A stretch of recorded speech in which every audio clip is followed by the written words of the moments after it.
नहमदहु व नसल्ली अला रसूलिल करीम अम्मा बाद फ़क़द क़ाल अल्लाहु तआला फ़िल कलामिल मजीद वल फ़ुरक़ानिल हमीद फ़अऊज़ु बिल्लाहि मिनश शैतानिर रजीम बिस्मिल्लाहिर रहमानिर रहीम व अनफ़िक़ू फ़ी सबीलिल्लाहि व ला तुल्क़ू बिअयदीकुम इलत तहलुका।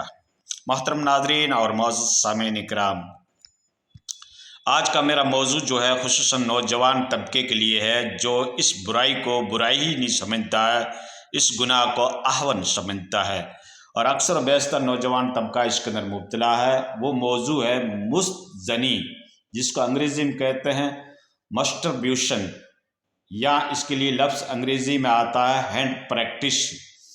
तो ये जो बीमारी है ये अक्सर बेशतर हमारे नौजवानों में पाई जाती है, जिसके ज़रिए से अपनी सेहत को भी ज़ाय करते हैं और गुनाह के मुर्तकिब हो जाते हैं और इस गुनाह को गुनाह ही नहीं समझते हैं। कुछ हमारे इस्लामिक के जो स्कॉलर्स हैं जैसे डॉक्टर जाकिर नाइक वगैरह, उनके वीडियोज़ के अंदर भी अंग्रेज़ी में बताया गया है कि ये कोई इतना बड़ा गुनाह नहीं है। अगर इंसान ज़िना से बचना चाहता है या बड़े गुनाह से बचना चाहता है तो इस तरीके की कुछ इसमें रियायत आपको मिल सकती है। लेकिन दोस्तों, ये जो कुरान और हदीस के पॉइंट ऑफ रिव्यू से अगर हम इसकी एनालिसिस करते हैं, तहकीक करते हैं और दीगर उलमाए किराम के मसाइल देखते हैं, जहाँ तक कि इसके ऊपर तो पूरी उम्मत का इत्तेफाक है, चाहे वो अहले सुन्नत वल जमात का तबका हो, चाहे अहले तशय्युअ का हो, चाहे चार इमामों का मसला हो, सब लोगों का इसके ऊपर इत्तफाक है कि ये फ़ेल कबी है और कई इसको मकरूह तहरीमा कहते हैं और कई इसको हराम करार देते हैं। इसमें से सिर्फ नरम रवैया जो है इमाम अहमद बिन हम्बल का है, लेकिन वो भी इसको जवाज़ करार नहीं देते हैं। हनफी जो हम्बली हैं वो इसको भी जायज़ करार नहीं देते हैं। तो दोस्तों, इस फ़ेल कबी से बचना चाहिए, जिसको मुस्तज़नी कहते हैं या हैंड प्रैक्टिस कहते हैं या मास्टरब्यूशन कहते हैं। इस बीमारी से हमेशा के लिए बचना चाहिए। ये फ़ेल कबी है और कलाम पाक की सूरत अल-मोमिनून को जब आप पढ़ोगे, क़द अफ़लहल मोमिनून को पढ़ोगे और उसकी जब आप तफसीर पढ़ोगे तो इंशाअल्लाह आपके ऊपर धीरे धीरे ये मसाइल वाज़ेह हो जाएंगे। और इस तरीके से दूसरी जगह भी अल्लाह रब्बुल इज़्ज़त इरशाद फरमा रहा है कि आपने हाथों से हलाकत मत ख़रीदो या हलाकत में मत डालो। तो इस तरीके से कुरान और अहादीस अल्लाह के नबी की तो अक्सर व बेशतर है इसके बारे के अंदर। अल्लाह के नबी की हदीस है कि जो नौजवान शादी की ताकत नहीं रखता उसे चाहिए कि रोज़ा रखे, यानी फाइनेंशली हिसाब से, माली एतबार से अगर उसकी गुंजाइश नहीं है कि मैं शादी कर सकूं, तो ख्वाहिशात नफसानी को कंट्रोल करने के लिए उसको रोज़े का सहारा लेना चाहिए। रोज़े से ख्वाहिशात नफसानी कम होती है। और इस तरीके से अल्लाह के नबी सल्लल्लाहु अलैहि वसल्लम ने मुजामत के सारे तरीके भी बता दिए अपने अज़वाज के साथ। और कलाम पाक भी कह रहा है कि ये तुम्हारे लिए खेती है, तुम जहाँ चाहो वहाँ से आ सकते हो। जिस जगह तौलीद का मसला होता है, बच्चे की विलादत जो होती है, उसी जगह से जायज़ करार दिया गया है और अपनी औरत के साथ ये फ़ैल आदमी कर सकता है। इसके अलावा बार बार अहादीस के अंदर कहा गया है, कुरान पाक के अंदर इसका मेंशन हुआ है कि अपनी निगाहों को नीचे रखो। मर्दों को भी ये हुक्म दिया गया है कि अपनी निगाहों को नीचा रखें, औरतों को भी ये हुक्म दिया गया है कि अपनी निगाहों को नीचा रखें। अगर अचानक किसी के ऊपर निगाह पड़ जाती है तो वो निगाह माफ़ हो जाती है और फिर इंसान जब दोबारा कसदन जानबूझकर किसी को ख्वाहिशात नफसानी की बिना के ऊपर बार बार देखता है तो ये आँख का ज़िना कहलाएगा। ठीक है। हाँ, इस तरीके से हाथ से कोई गलत एक्टिविटी करना और नाजायज़ चीज़ों को छूना ख्वाहिशात नफसानी की बिना के ऊपर, तो ये हाथ का ज़िना कहलाएगा। दिल में अगर हम गंदे तस्वुरात ला रहे हैं, गंदे थाउट ला रहे हैं, गंदे इरादे और कसद हमने दिलों के अंदर पाल रखा है अगर किसी की बाबत, तो यूँ समझो ये दिल का ज़िना कहलाएगा। ये छोटी छोटी कैटेगरीज है ज़िना की, लेकिन ज़िना के कई अक़साम हैं।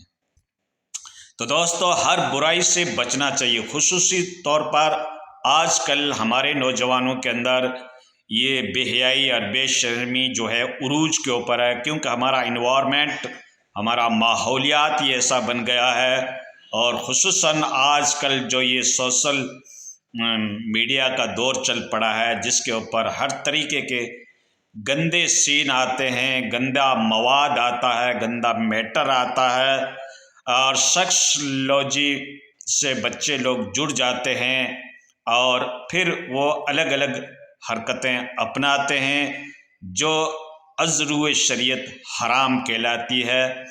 تمام ائمہ کرام کا اس کے اوپر فتویٰ ہے، اور چاہے وہ کسی بھی مسلک، کسی بھی فرقے میں ہو، اور مفسرین کا، محدثین کا، قریب قریب سبھی کا فتویٰ ہے کہ یہ مست زنی کرنا حرام ہے۔ کئی مکروہ تحریمہ لکھتے ہیں، مکروہ تحریمہ ایک فقہ کی ٹرم ہے جو قریب قریب حرام ہی ہوتی ہے۔ تو یہ جو فعل ہے مست زنی کا، ہینڈ پریکٹس کا، یہ بالکل حرام ہے دوستو، بچنا چاہیے، ٹھیک ہے۔ اور پھر اس کو فزیکلی اعتبار سے، سائنسی اعتبار سے بھی دیکھتے ہیں تو اس میں صحت کا، ہیلتھ کا ڈاؤن ہونا، اور انسان کے اعضاء کے اندر کمزوری پیدا کرنا، اس کی نظر کمزور ہو جاتی ہے، اس کی باڈی کمزور ہو جاتی ہے، اس کی صحت گر جاتی ہے، سواستہ ڈاؤن ہو جاتا ہے، اور کئی ایک بیماریوں کے لگنے کا بھی اندیشہ رہتا ہے۔ تو ہمیشہ انسان کو احتیاط برتنا چاہیے۔ نفس امارہ آپ کو برائی کرائے گا، کیونکہ وہ شیطانی نفس ہے، اور وہ آپ کو برائی کی طرف ایکسیسائڈ کرے گا، برائی کرائے گا، برائی کی طرف لے جائے گا، رہنمائی کرے گا، لیکن آپ کے دل کے اندر آخرت کا خوف ہونا چاہیے۔ اور پھر زنا کے جو عذابات ہیں، جو تندور میں انسان کو، جلتے ہوئے تندور میں جلایا جائے گا، ان سین کو، ان احادیث کو جب تم سامنے رکھو گے تو انشاءاللہ اس فعل کبیح سے آپ بچ سکتے ہو۔ ورنہ دوستو خواہشات نفسانی کی جو بھوک ہوتی ہے وہ بڑی ہی خطرناک ہوتی ہے۔ اچھے اس ایگزام گراؤنڈ میں فیل نظر آتے ہیں، اس لیے دوستو جن کو اللہ رکھے ان کو کون چکھے۔ تو اللہ کی مدد حاصل کیا کرو، اللہ سے توفیق مانگا کرو، اور جو ذرائع ہیں اس برائی تک پہنچانے کے لیے، جو سورسز ہیں اس برائی کی طرف لے جانے کے لیے، آپ پہلے تو اس کے دروازے کلوز کرو، اس کی طرف جاؤ ہی مت۔ اتقوا مواضع التہم، حدیث میں کہا گیا ہے کہ برائی کی جگہ سے بھی بچو۔ آپ کیوں اس طریقے کی ویڈیوز کی طرف جاتے ہیں؟ آپ کیوں اس طریقے سے بے حیائی کی جگہ کے اوپر جاتے ہیں؟ کیوں اس طریقے سے آپ کا دل مائل ہو رہا ہے؟ اس کا مطلب تمہارے اندر خوف خداوندی نہیں ہے، آخرت کی فکر نہیں ہے، قبر کی زندگی تمہارے سامنے نہیں ہے۔ جب قبر کا سین تمہارے سامنے آ جائے گا کہ میں اکیلے ہوں گا، اندھیری کوٹھڑی میں ہوگا، اور میرے اوپر کوئنٹلوں کے حساب سے مٹی ڈال دی جائے گی، اس وقت میرا کیا ہوگا؟ میں کتنی برائی کر رہا ہوں، کل خدا کو کیا جواب دوں گا؟ جہنم کی آگ دنیا کی آگ سے 70 گنا زیادہ ہے، میں اس کو کیسے فیس کروں گا؟ میں عالم آخرت کو کیسے اللہ کو جواب دوں گا؟ میں خدا کے حضور میں بال بال کا جب حساب ہوگا تو میں کیا حساب دوں گا؟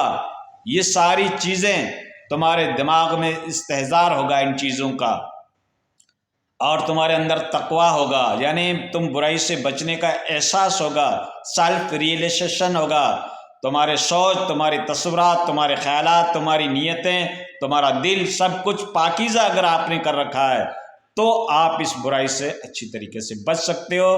نہیں تو دوستو شیطان تو حسین اور جمیل بن کر تمہارے سامنے آئے گا اور تمہارے ایمان کو چھیننے کی پوری کوشش کرے گا۔ اب کون ہے جو شیطان کی باتوں میں آ کر اپنے ایمان، اپنے ضمیر کا سودا کرتا ہے؟